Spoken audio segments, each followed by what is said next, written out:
அந்த இடத்துல விமான நிலையம் வராதுன்ற உத்தரவாதத்தை அவங்களுக்கு நீங்க கொடுக்கணும். இதையெல்லாம் நீங்க செய்யாம எல்லாத்தையும் கடந்து போகணும்னு நீங்க நினைச்சீங்கன்னா பரந்தூர் பகுதி விவசாய மக்களையும் பொதுமக்களையும் நானே அழைச்சிக்கிட்டு வந்து தலைமை செயலகத்தில் உங்களை நேர்ல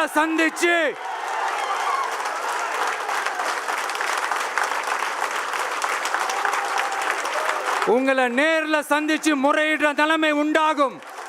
அப்படி ஒரு சூழலை நீங்க உருவாக்க மாட்டீங்கன்னு நான் நம்புறேன். அதையும் மீறி அப்படி ஒரு சூழல் வந்துச்சுன்னா நான் ஃபேஸ் பண்ண தயாரா இருக்கேன்.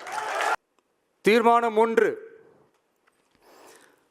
நாம எல்லாருக்குமே வாழ்வாதாரம் இருக்கு, இல்லைன்னு சொல்லலை. ஆனா நம்ம எல்லாரோட வாழ்வாதாரத்துக்கும் அடிப்படையா இருக்கிறதுல விவசாயிகளும் ரொம்ப முக்கியமானவங்க. அப்படிப்பட்ட நம்ம விவசாயிகளுக்காக அவங்க கூட நிற்க வேண்டியது நம்ம கடமை.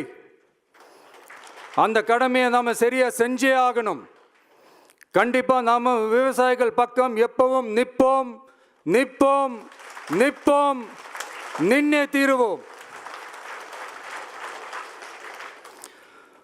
பரந்தூர் விமான நிலைய பிரச்சனை தொடர்பா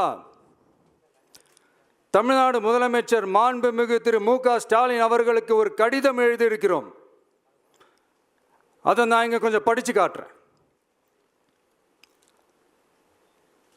மாண்புமிகு தமிழ்நாடு முதலமைச்சர் அவர்களுக்கு வணக்கம். பரந்தூர் பகுதியில் விவசாய நிலங்களை அழிச்சிட்டு புது ஏர்போர்ட் கட்டுறதுக்கு எதிர்ப்பு தெரிவித்து அந்த பகுதியில் இருக்கிற பொதுமக்களும் விவசாயிகளும் வருஷ கணக்காக போராடிக்கிட்டு இருக்கிறாங்க.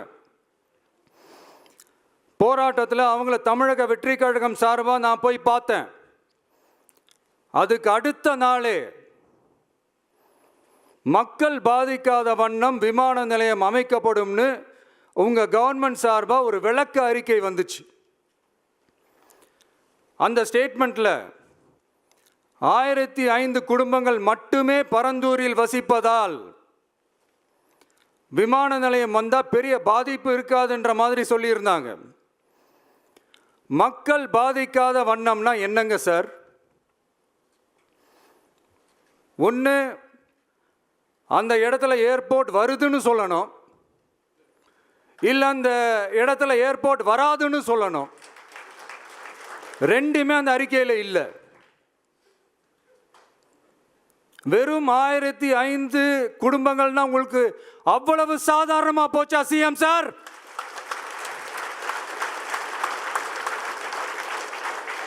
$15,000 மக்கள், அந்த மக்களும் நம்ம மக்கள் தானே. ஏன் அந்த அக்கறையோ அந்த மனிதாபிமானமோ உங்ககிட்ட இல்லை? எதிர்கட்சியா இருந்தா மட்டும்தான் மக்கள் மேல உங்களுக்கு அக்கறை இருக்குமா?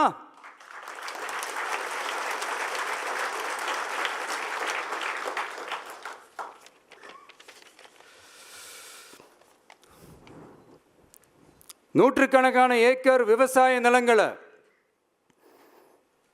மிகப்பெரிய நீர்நிலைகளை, ஆயிரக்கணக்கான வீடுகளை, அவங்களோட வாழ்வாதாரத்தை அழிச்சிட்டு அந்த இடத்துல தான் ஏர்போர்ட் கட்டியே ஆகணும்னு என்ன சார் அவசியம் இருக்கு?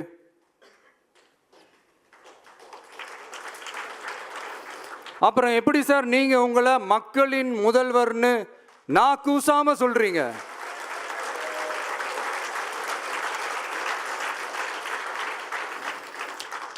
இதுல வேற உங்களுக்கும் இந்த பரந்தூர் ஏர்போர்ட் கட்டுற பிரச்சனைக்கும் சம்பந்தமே இல்லாத மாதிரி வேற காட்டிக்கிறீங்க. ஆனா ஏர்போர்ட்டுக்காக பரந்தூரை பரிந்துரை செஞ்சதே உங்க கவர்மெண்ட் தான்னு ஒன்றிய விமான போக்குவரத்து துறை அமைச்சர் சில மாதங்களுக்கு முன்னாடி சென்னை வந்திருந்தப்போ சொன்னார். அதுக்கும் உங்ககிட்ட இருந்த எந்த பதிலும் இல்லை. இந்த சூழ்நிலையில் பரந்தூர் விமான நிலைய பணிகளுக்காக விவசாய நிலங்களை கையகப்படுத்த கடந்த 25/6/2025 அன்னைக்கு உங்க கவர்மெண்ட் தான் அரசாணை பிறப்பிச்சிருக்கு. விமான நிலையம் அமைக்கிறதையே ஏற்க மாட்டோம்னு வருஷக்கணக்காக போராடுற மக்களோட நிலங்களையும் சேர்த்தே கையகப்படுத்த அந்த ஆணை பிறப்பிக்கப்பட்டிருக்கு. விவசாயிகளோட கண்ணீரை துடைக்க வேண்டிய தமிழ்நாடு அரசு அவங்களோட கண்ணில் குத்துறதாகவே இருக்கு இந்த ஜிஓ. இதெல்லாம் உங்களுக்கு தெரிஞ்சுதான் நடக்குதா, உங்க ஒப்புதலோடு தான் நடக்குதா தெரியல, பதிலும் தெரியல. பரந்தூர் மக்களை இது வரைக்கும் நீங்க ஏன் சந்திக்கலன்னு கேட்டா அதுக்கும் பதில் இல்லை.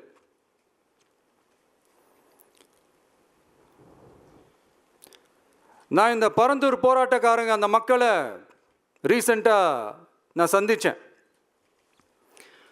அவங்க சொன்னதையெல்லாம் கேட்கும்போது உண்மையிலே ரொம்ப கஷ்டமாக இருந்தது. இப்போவும் ஒன்றும் குறைஞ்சிடல சிஎம் சார்.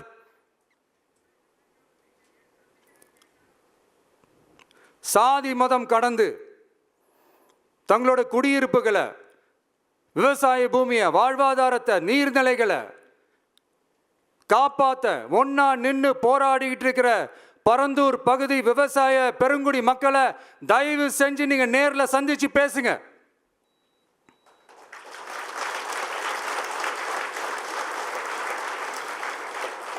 உங்களுடைய அமைச்சர்களோ இல்லை உங்களுடைய அதிகாரிகளோ பேசக்கூடாது, நீங்களே நேரில் சந்திச்சு பேசணும்.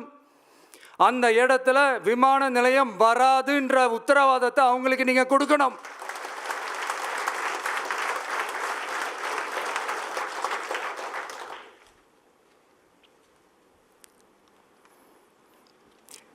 இதையெல்லாம் நீங்க செய்யாம எல்லாத்தையும் கடந்து போகணும்னு நீங்க நினைச்சீங்கன்னா பரந்தூர் பகுதி விவசாய மக்களையும் பொதுமக்களையும் நானே அழைச்சிக்கிட்டு வந்து தலைமை செயலகத்தில் உங்களை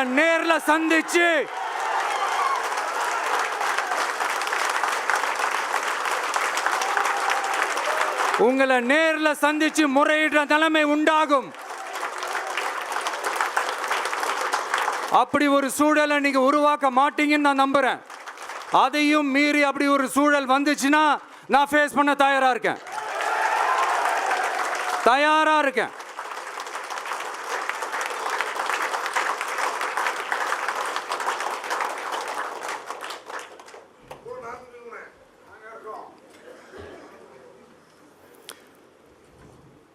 நான் பரந்தூர் வந்த அன்னைக்கு நான் ஒரு விஷயத்தை சொன்னேன், அதே தான் இங்கே நான் திரும்ப ரிப்பீட் பண்ணுறேன். We are not against any developments. We are not against airports. அந்த லொக்கேஷன் தான் தப்புன்னு சொல்கிறோம்.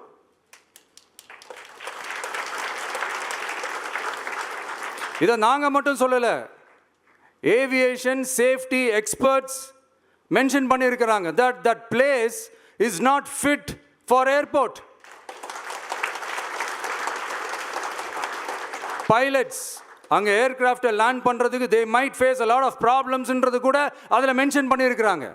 அது மட்டும் இல்லை,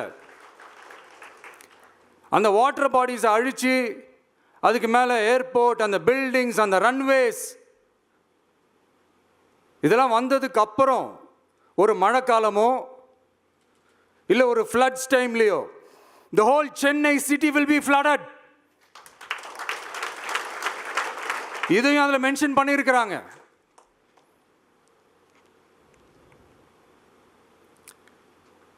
ஸோ இதெல்லாம் மைண்டில் வச்சுக்கிட்டு தயவு செஞ்சு ப்ளீஸ் டேக் அ கால். தீர்மானம் 2, கொள்கை எதிரிகள் மற்றும் பிளவுவாத சக்திகளுடன் என்றைக்கும் நேரடியாகவோ மறைமுகமாகவோ கூட்டணி இல்லை.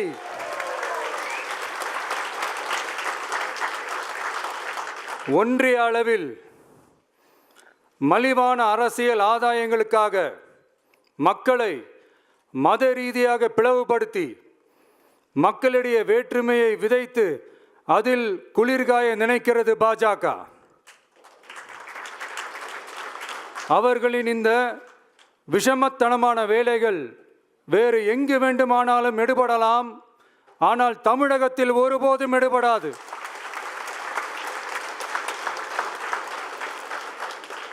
சமூக நீதியும் நல்லிணக்கமும் சகோதரத்துவமும் சமத்துவமும் ஆழமாய் வேரூன்றிய மண் இந்த தமிழ்நாட்டு மண். எனவே இங்கு தந்தை பெரியாரை அவமதித்தோ அறிஞர் அண்ணாவை அவதூறுக்கு உள்ளாக்கியோ அல்லது தமிழ்நாட்டின் மதிப்பிற்குரிய தலைவர்களை வைத்தோ அரசியல் செய்ய நினைத்தால் அதில் பாஜக ஒருபோதும் வெற்றி பெறவே இயலாது.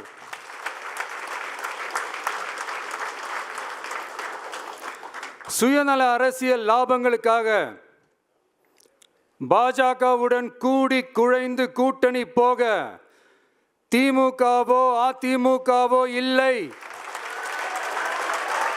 நம் தமிழக வெற்றி கழகம்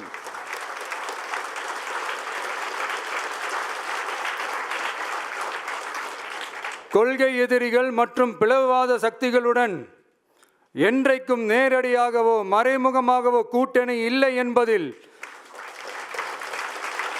தமிழக வெற்றி கழகம் மிக உறுதியாக இருக்கிறது.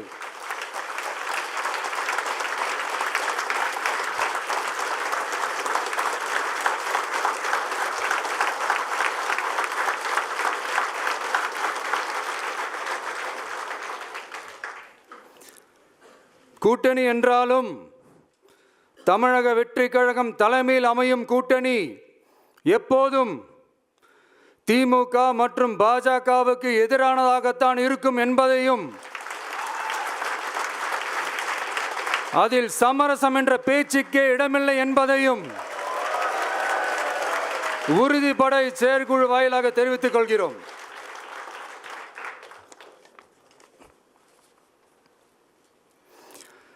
இது இறுதியான தீர்மானம் மட்டுமல்ல, உறுதியான தீர்மானம்.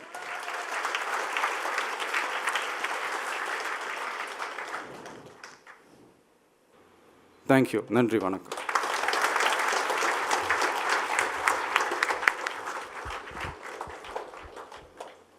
அனைத்து தீர்மானங்களையும் ஏற்றுக்கொள்வோர் ஆம் என்க.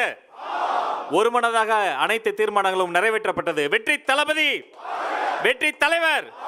நன்றி. அனைவரும் அமரலாம்.